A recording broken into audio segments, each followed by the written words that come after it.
చిన్న రవ్వ పడినా సరే మొత్తం బస్సు ఉత్తర క్షణంలో కాలిపోవడానికి వీలుగా వ్యవస్థని మారుస్తున్నారని ఎక్కిన వాడికి ఏం తెలుస్తుంది? ఎంత అర్థరహితమైనటువంటి విషయం.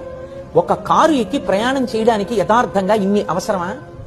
ఈ అక్కర్లేని భోగాలు రోజు రోజుకి పెంచుకుంటూ వెళ్ళిపోతున్న మనిషి పక్కన రహదారి మీద వెడుతున్నవాడు క్షేమంగా గమ్యస్థానాన్ని చేరుకునేటట్టుగా అవకాశం ఇస్తున్నాడా? అవతలవాడు ఒక కుటుంబ యజమాని కావచ్చు. అతను సంపాదిస్తున్న సంపాదన మీద అతని భార్య, అతని తల్లిదండ్రులు, అతని బిడ్డలు ఆధారపడి ఉండవచ్చు. నాకే తెలుసు, మొన్నటి రోజున నా స్నేహితుడు, అతని యొక్క బంధువు కేవలం ఒక ప్రైవేట్ ఫ్యాక్టరీలో పనిచేస్తున్నాడు. రెక్కాడితే కానీ డొక్కాడదు. అతనే కుటుంబానికి యజమాని. గట్టిగా 42 ఏళ్లు. ఇంకా పిల్ల ఇంటర్మీడియట్కి వచ్చింది. కుర్రవాడు ఇంజనీరింగ్ లో జాయిన్ అయ్యాడు.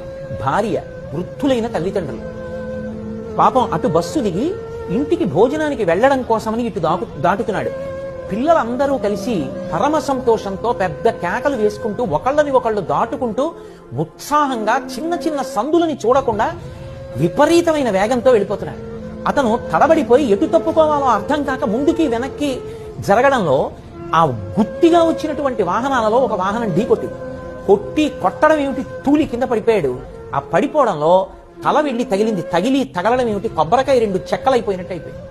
ఆ కుటుంబంలో ఇవాళ ఆ ఆడపిల్ల ఏమైపోతుంది? ఆ పిల్ల పెళ్లి చేసేవాళ్ళు ఎవరు? ఆ పిల్లని చదివించేవాళ్ళు ఎవరు?